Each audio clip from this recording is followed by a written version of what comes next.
Hello everyone, welcome back to Kyra classes. This is my second lecture of molecular basis of inheritance. आज की video में हम पढ़ेंगे packaging of DNA. So video start करने से पहले अगर आपने अभी तक मेरे चैनल को सब्सक्राइब नहीं किया है तो प्लीज सब्सक्राइब करें कायरा क्लासेस को, जिससे आप मेरी कोई भी वीडियो मिस ना कर पाए. Thank you.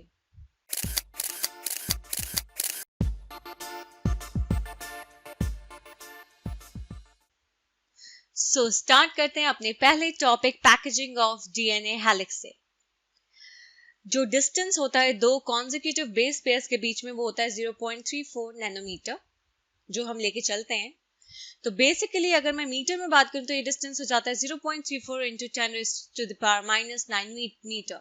तो दो कॉन्जिक्यूटिव बेस पेयर्स के बीच का डिस्टेंस है 0.34 नैनोमीटर. अगर इसे मीटर में कन्वर्ट करूं तो इट इज 0.34 into 10⁻⁹ मीटर.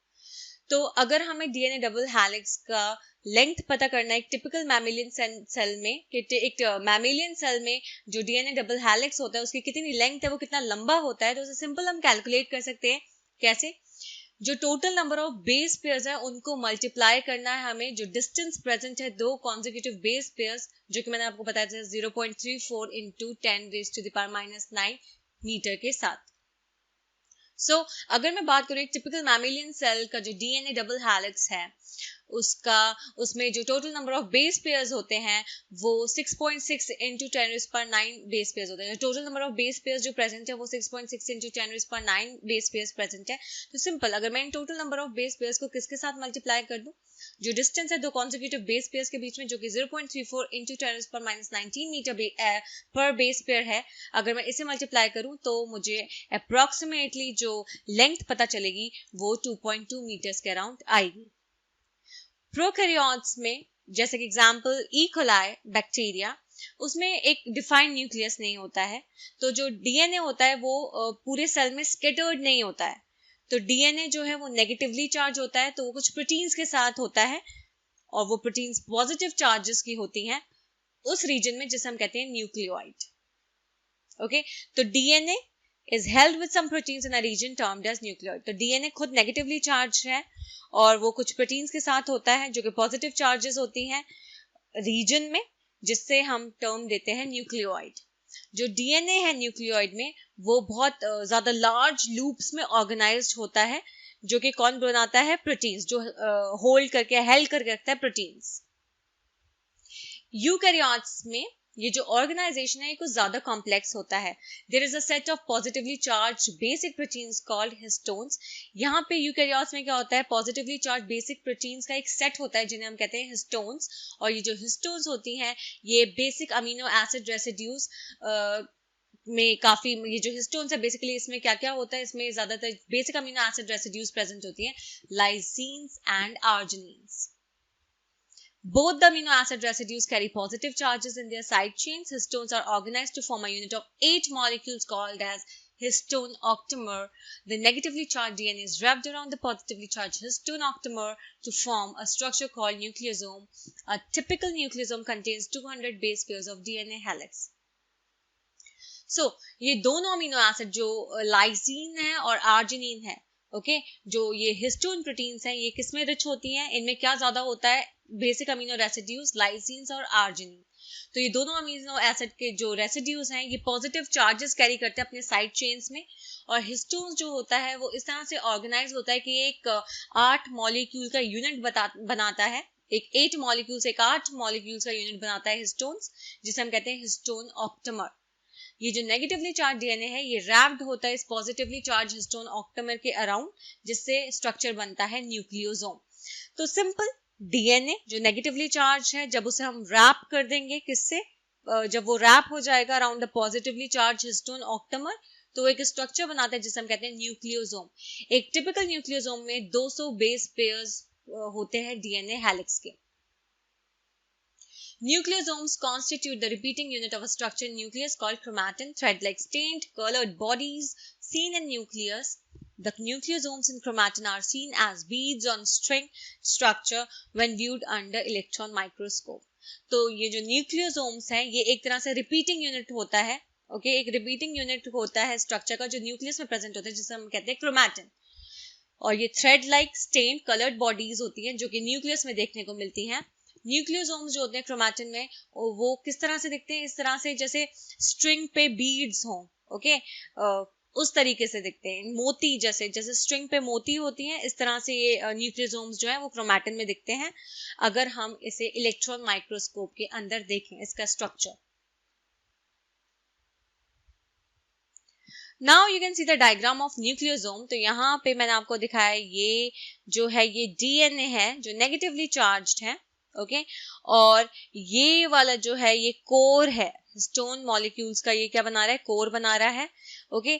और यहाँ पे आप देख सकते हो ये है H1 हिस्टोन, ये हिस्टोन ऑक्टेमर है, मतलब 8 मॉलिक्यूल्स का बना हुआ है, एक तरह से यूनिट, ये 8 मॉलिक्यूल्स जो यूनिट बना के रख रहे हैं, इसलिए हम इसे कहते हैं हिस्टोन ऑक्टेमर, ओके। ये क्या है? ये कोर है हिस्टोन मॉलिक्यूल्स का, यहाँ पे इन्होंने दिखा रखा है H1 हिस्टोन। ये है बेसिकली एक स्ट्रक्चर न्यूक्लियोसोम का। ये है इलेक्ट्रॉन माइक्रोस्कोपी पिक्चर, जिस तरह से आप देख सकते हो इसमें बीड्स ऑन स्ट्रिंग, एक तरह से ये एक तरह से धागा सा लग रहा है आपको, ठीक है, स्ट्रिंग सा लग रहा है, और उसके ऊपर छोटे छोटे छोटे मोती से नजर आ रहे हैं, तो ऐसा लग रहा है बीड्स एंड स्ट्रिंग पे। ये है इसका इलेक्ट्रॉन माइक्रोस्कोपी स्ट्रक्चर न्यूक्लियोसोम का क्रोमैटिन में। The beads on string structure in chromatin is packaged to form chromatin fibers that are further coiled and condensed at metaphase stage of cell division to form chromosomes. अब ये जो beads हैं string पे, ये जो structure है basically chromatin में जो है ये beads on string, जैसे हम nucleosome कह रहे हैं, okay, ये package, इसकी packaging होती है जिससे ये क्या बन जाए? chromatin fibers। तो further इसकी packaging होती है जिससे ये chromatin fibers बनाता है, और ये chromatin fibers further coiled होते हैं, और मेटाफेज स्टेज जो सेल डिवीजन का एक स्टेज है मेटाफेज, उस पर ये कंडेंस होते हैं जिससे क्या फॉर्म हो? क्रोमोसोम्स फॉर्म हो। The packaging of chromatin at higher level requires additional set of proteins that collectively are referred to as non-histone chromosomal NHC proteins. अब ये जो क्रोमैटिन की पैकेजिंग है, अगर हाई लेवल पे क्रोमैटिन की पैकेजिंग हो रही है तो वो उसे और भी ज्यादा एडिशनल सेट ऑफ प्रोटीन्स की जरूरत होती है, जिन्हें हम कलेक्टिवली कहते हैं नॉन हिस्टोन क्रोमोसोमल प्रोटीन्स। एक टिपिकल न्यूक्लियस में कुछ रीजन जो होता है क्रोमैटिन का वो लूजली पैक्ड होता है, और लूजली पैक्ड है तो उसकी स्टेनिंग करूं तो लाइट स्टेन होता है जिसे हम कहते हैं यूक्रोमैटिन। और जो क्रोमैटिन ज्यादा डेंसली पैक्ड है और डार्क स्टेन करता है, या अगर हम उसे स्टेन करें तो डार्क कलर स्टेन करेगा वो, तो उसे हम कहते हैं हेटेरोक्रोमैटिन। यूक्रोमैटिन जो होता है वो ट्रांसक्रिप्शनली एक्टिव क्रोमैटिन होता है। ट्रांसक्रिप्शन मतलब मैंने आपको बताया था डीएनए से आरएनए बनना, तो यूक्रोमैटिन यहाँ पे ट्रांसक्रिप्शनली एक्टिव होता है, मतलब ट्रांसक्रिप्शन प्रोसेस में जाता है, जबकि हेटेरोक्रोमैटिन जो होता है वो इनएक्टिव होता है, वो किसी ट्रांसक्रिप्शन प्रोसेस में नहीं जाता है। नेक्स्ट टॉपिक है हमारा the search for genetic material. Transforming principle in 1928, Frederick Griffith, in a series of experiments with Streptococcus pneumoniae bacterium responsible for pneumonia, witnessed a miraculous transformation in the bacteria. During the course of his experiment, a living organism bacteria had changed in physical form. 1928 में transforming principle लेके आते हैं Frederick Griffith, जिन्होंने एक experiment की series की थी। किसके साथ एक्सपेरिमेंट किया था? स्ट्रेप्टोकोकस न्यूमोनिया, एक तरह का बैक्टीरिया जो कि न्यूमोनिया कॉज करता है।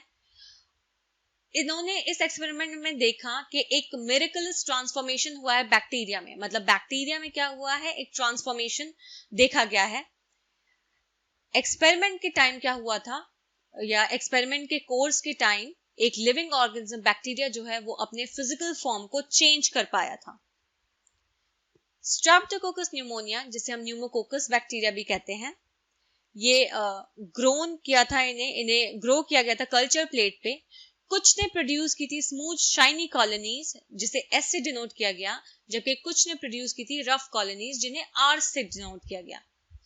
This is because the S strain bacteria have a mucus polysaccharide coat while R strain does not. ये इसलिए हुआ क्योंकि S strain बैक्टीरिया जो था, स्मूथ शाइनी कॉलोनीज वाला जो बैक्टीरिया था, उसमें उसके पास म्यूकस पॉलीसैकेराइड कोट था। ओके, पॉलीसैकेराइड मतलब कार्बोहाइड्रेट, तो कोट था उसके पास जो कि कार्बोहाइड्रेट या पॉलीसैकेराइड से मिलकर बना था, जबकि आर स्ट्रेन जो रफ कॉलोनीज वाले बैक्टीरिया थे उनमें ऐसा म्यूकस पॉलीसैकेराइड कोट देखने को नहीं मिला था।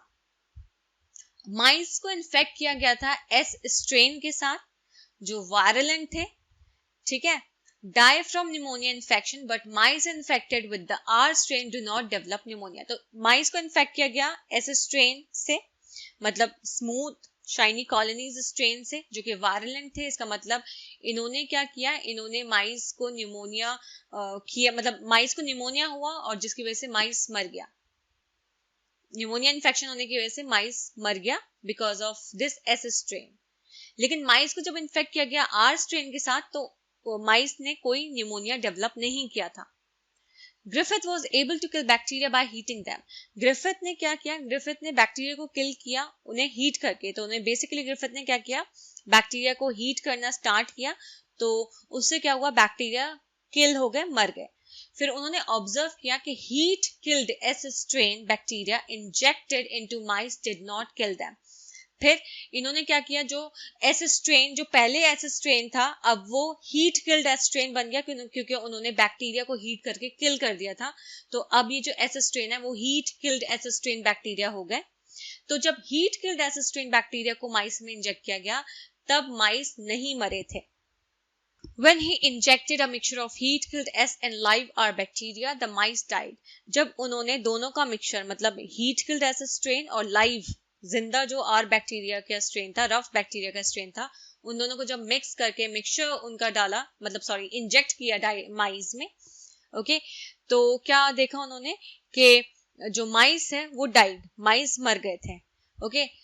Moreover, he recovered living as bacteria from the dead mice. उन्होंने ज्यादा से ज्यादा ये किया कि उन्होंने एक लिविंग एस बैक्टीरिया को रिकवर किया था डेड माइस से, जो मरा हुआ माइस था उससे लिविंग एस बैक्टीरिया को रिकवर किया था। He concluded that the R strain bacteria had somehow been transformed by the heat killed S strain bacteria. तो इन्होंने यहाँ पे कंक्लूजन दिया था कि R strain बैक्टीरिया जो है वो कहीं से ट्रांसफॉर्म हुए हैं, ठीक है, वो है heat killed S strain bacteria. तो basically heat killed S strain bacteria से ट्रांसफॉर्म हुए हैं आर स्ट्रेन बैक्टीरिया। तो कुछ ट्रांसफर या कोई ट्रांसफॉर्मिंग प्रिंसिपल रहा होगा जिसने जो ट्रांसफर हुआ होगा हीट किल्ड एस स्ट्रेन से और जिसने आर स्ट्रेन को इनेबल किया कि वो क्या सिंथेसाइज कर सके, वो एक स्मूथ पॉलीसैकेराइड कोट जो है वो बना सके और वायरलेंट बन जाए, वायरलेंट बन के वो माइस को मार सके। This must be due to the transfer of the genetic material. तो ये जरूर किसकी वजह से हुआ होगा, जरूर जेनेटिक मटेरियल का ट्रांसफर हुआ होगा। However, the biochemical nature of genetic material was not defined from his experiments. ये जो बेसिकली जो बायोकेमिकल नेचर था जेनेटिक मटेरियल का कि क्या केमिकल कंपाउंड्स या किससे मिलके बनाए, तो बायोकेमिकल नेचर तो नहीं पता था जेनेटिक मटेरियल का, उसके एक्सपेरिमेंट से ये डिफाइन नहीं हुआ था कि what is the biochemical nature of genetic material. लेकिन ये पता चल गया था कि जो ट्रांसफॉर्मिंग प्रिंसिपल है वो बेसिकली क्या कर रहा है, वो ये ट्रांसफर कर रहा है जेनेटिक मटेरियल को। यहाँ पे इन्होंने दिखा रखा है कि एस स्ट्रेन जो था जब माइस में इंजेक्ट किया गया तो माइस मर गए थे। एस स्ट्रेन में क्या था, एक पॉलीसैकेराइड कोट था, ओके, जिससे माइस क्या बन रहे थे, वायरलेंट बन रहे थे। आर स्ट्रेन में ऐसा कोई पॉलीसैकेराइड कोट नहीं था तो माइस वायरलेंट नहीं थे। तो जब आर स्ट्रेन को इंजेक्ट किया गया माइस में तो माइस जिंदा रहे।